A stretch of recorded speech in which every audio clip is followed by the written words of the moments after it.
আসসালামু আলাইকুম, স্বাগতম জানাচ্ছি বিবিসি নিউজ আন্তর্জাতিক সংবাদে। শুরুতেই সংবাদ শিরোনাম, এরপর বিস্তারিত। হামাসকে নিরস্ত্রীকরণে ট্রাম্পের হুমকি, হার্ভার্ডকে পেছনে ফেলল চীনা বিশ্ববিদ্যালয়, ইরানের ৫ জ্যেষ্ঠ কর্মকর্তার ওপর নিষেধাজ্ঞা দিল যুক্তরাষ্ট্র, আমেরিকার ওরেগন উপকূলে ৬ মাত্রার ভূমিকম্প। দর্শক, এতক্ষণ শুনছিলেন সংবাদ শিরোনাম। এখন বিস্তারিত। আপনি যদি ইসরায়েলের ধ্বংস চান এবং মুসলিমদের পাশে থাকেন, তাহলে ভিডিওতে লাইক করে চ্যানেলটি অবশ্যই সাবস্ক্রাইব করে দিবেন এবং আপনার মূল্যবান মতামত অবশ্যই কমেন্টে লিখে জানিয়ে দিবেন। এখন বিস্তারিত। হামাসকে নিরস্ত্রীকরণে ট্রাম্পের হুমকি।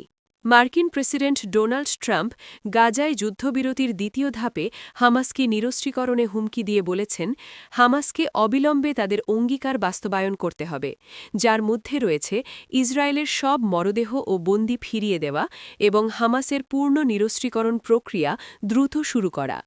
এখন তারা এটি সহজেই করতে পারে, অথবা আমাদের কঠিন পথও নেওয়া লাগতে পারে।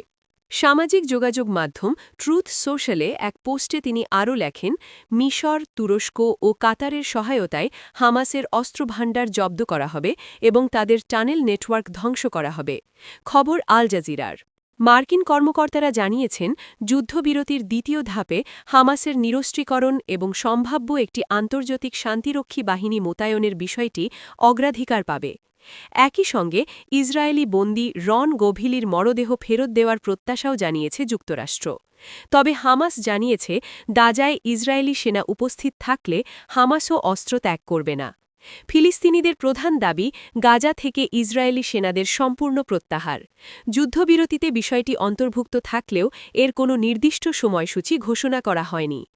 একই সঙ্গে গাজায় মানবিক সহায়তা প্রবেশের ক্ষেত্রেও ইসরায়েল এখনও পূর্ণ প্রতিশ্রুতি বাস্তবায়ন করেনি বলে অভিযোগ রয়েছে। হার্ভার্ডকে পেছনে ফেলল চীনা বিশ্ববিদ্যালয়। নেদারল্যান্ডসের লিডেন ইউনিভার্সিটির centre for science and technology studies থেকে প্রকাশিত লিডেন র্যাঙ্কিংয়ে প্রতিবেদনে বিশ্বের সেরা বিশ্ববিদ্যালয়গুলোর তালিকায় শীর্ষে উঠে এসেছে চীনের ঝেজিয়াং বিশ্ববিদ্যালয়। একাডেমিক প্রকাশনা বা গবেষণাপত্র প্রকাশের উপর ভিত্তি করে এই বৈশ্বিক র্যাঙ্কিংটি করা হয়। শুক্রবার ১৬ জানুয়ারি প্রকাশিত র্যাঙ্কিংয়ে দেখা যায়, পরিমাণ এবং গুণগত মানের উপর জোর দিয়ে প্রতিবেদন প্রকাশের ক্ষেত্রে হার্ভার্ড বিশ্ববিদ্যালয়কে পেছনে ফেলেছে তারা। হার্ভার্ড সম্প্রতি এ র্যাঙ্কিংয়ে ৩ নম্বরে নেমে গেছে। বিষয়টিকে যুক্তরাষ্ট্রের শিক্ষা ব্যবস্থার জন্য উদ্বেগজনক মনে করছেন বিশেষজ্ঞরা। ডোনাল্ড ট্রাম্প দেশটির ক্ষমতায় আসার পর যুক্তরাষ্ট্রের ইউনিভার্সিটিগুলোর গবেষণা তহবিলে ব্যাপকভাবে হ্রাস করেন। ইউনিভার্সিটিগুলো বৈজ্ঞানিক প্রচেষ্টার খরচ মেটাতে মূলত ফেডারেল সরকারের উপর নির্ভরশীল।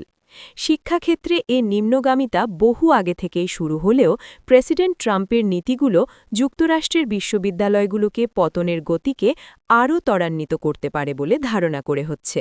হার্ভার্ড এখনও কিছু বৈশ্বিক র্যাঙ্কিংয়ের শীর্ষে রয়েছে, তবে গবেষকরা সতর্ক করে বলছেন, ফেডারেল তহবিল সংকোচনে গবেষণা পরিমাণকে হুমকির মুখে ফেলছে।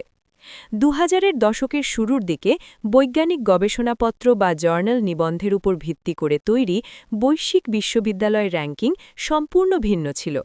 তখন শীর্ষ ১০-এর মধ্যে ৭টিই ছিল যুক্তরাষ্ট্রের ইউনিভার্সিটি, যার ১ নম্বরে ছিল হার্ভার্ড বিশ্ববিদ্যালয়। চীনের শুধু ঝেজিয়াং ইউনিভার্সিটি স্থান পেয়েছিল শীর্ষ ২৫-এ। তবে নতুন প্রকাশিত প্রতিবেদনে শীর্ষ ১০-এর মধ্যে আরও ৭টি চীনা ইউনিভার্সিটি রয়েছে। হার্ভার্ড ২০ বছর আগের তুলনায় এখন অনেক বেশি গবেষণা উৎপাদন করে। তা সত্ত্বেও এটি ৩ নম্বরে নেমে গেছে। এটিই একমাত্র আমেরিকান বিশ্ববিদ্যালয় যা এখনও তালিকার শীর্ষের কাছাকাছি রয়েছে। তবে উচ্চ উদ্ধৃত বৈজ্ঞানিক প্রকাশনার ক্ষেত্রে হার্ভার্ড লিডেন র্যাঙ্কিংয়ে এখনও প্রথম। এছাড়াও কিছু র্যাঙ্কিংয়ে হার্ভার্ড বিশ্ববিদ্যালয় এখনও শীর্ষে। ইরানের ৫ জ্যেষ্ঠ কর্মকর্তার ওপর নিষেধাজ্ঞা দিল যুক্তরাষ্ট্র। ইরানের ৫ জ্যেষ্ঠ কর্মকর্তার ওপর নিষেধাজ্ঞা আরোপ করেছে যুক্তরাষ্ট্র।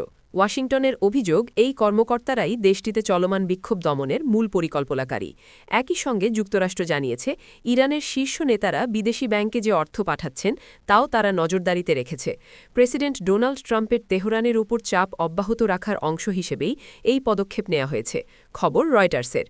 প্রতিবেদনে বলা হয়েছে যুক্তরাষ্ট্রের ট্রেজারি বিভাগ এক বিবৃতিতে জানিয়েছে নিষেধাজ্ঞার আওতায় আনা হয়েছে সুপ্রিম কাউন্সিল ফর ন্যাশনাল সিকিউরিটির সচিব, ইসলামিক রেভলিউশনারি গার্ড কর্পস বা আইআরজিসি এবং আইন শৃঙ্খলা বাহিনীর কয়েকজন শীর্ষ কমান্ডারকে।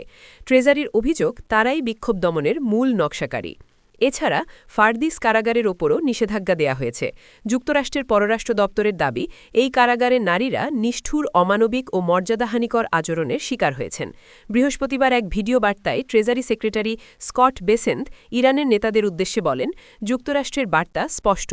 তিনি বলেন, যুক্তরাষ্ট্রের ট্রেজারি জানে যে ডুবে যেতে থাকা জাহাজ থেকে ইঁদুর যেমন মরিয়া হয়ে পালায়, ঠিক তেমনি আপনারা ইরানি পরিবারের কাছ থেকে চুরি করা অর্থ বিশ্বের বিভিন্ন ব্যাংক ও আর্থিক প্রতিষ্ঠানে দ্রুত পাঠাচ্ছেন। নিশ্চিন্ত থাকুন, আমরা আপনাদের এবং সেই অর্থের খোঁজ রাখব। তবে একই সঙ্গে তিনি বলেন, এখনও সময় আছে যদি আপনারা আমাদের সঙ্গে থাকার সিদ্ধান্ত নেন। প্রেসিডেন্ট ট্রাম্প যেমন বলেছেন, সহিংসতা বন্ধ করুন এবং ইরানের জনগণের পাশে দাঁড়ান।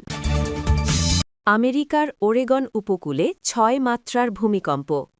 মার্কিন যুক্তরাষ্ট্রের ওরেগন অঙ্গরাজ্যের উপকূলের কাছে ৬.০ মাত্রা একটি শক্তিশালী ভূমিকম্প আঘাত হেনেছে। শুক্রবার ১৬ জানুয়ারি যুক্তরাষ্ট্রের ভূতাত্ত্বিক জরিপ সংস্থা ইউএসজিএস এ তথ্য জানিয়েছে।